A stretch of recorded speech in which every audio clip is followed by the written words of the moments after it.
నమస్తే, నేను మీ శివకృష్ణ బూరాడ.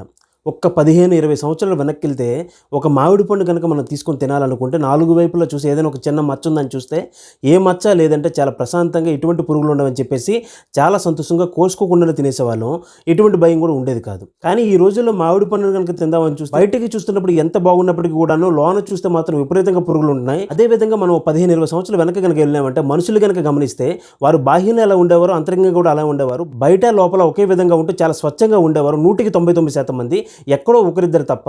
కానీ ఈ రోజున మనం గమనిస్తే 99% మంది బయటికి చాలా స్వచ్ఛంగా మంచిగా కనిపిస్తున్నప్పటికీ కూడాను లోపల మాత్రం చాలా దారుణమైనటువంటి ఆలోచనలతో, అలానే కుళ్ళు కుతంత్రాలు అసూయ ద్వేషాలతో విపరీతంగా రగిలిపోతున్నారు. కేవలం 15-20 సంవత్సరాల్లోనే మనం చాలా పెద్ద మార్పును చూసాం. అయితే మనం చూస్తుండగానే రోజులు గడిచేసరికి మామిడి పళ్ళు కలుషితమయ్యే మనుషుల్లానే నిజానికి మనం ఆలోచిస్తే ఎప్పుడైతే మనిషి ఆలోచనలు కలుషితమయ్యాయో అప్పటి నుంచి మనిషి ఈ యొక్క ప్రకృతిని కలుషితం చేస్తూనే ఉన్నాడు. కాబట్టి ప్రతి ఒక్కరు గుర్తుపెట్టుకోవాల్సింది ఏంటంటే కాలం మారినా సరే మనిషి మనుగడ మిగలాలి అంటే ప్రకృతి బాగుండాలి. ప్రకృతి బాగుండాలంటే మనిషి ఆలోచనలు బాగుండాలి. మనిషిగా జీవిద్దాం, ప్రకృతిని కాపాడుకుందాం. ధన్యవాదాలు. జై హింద్.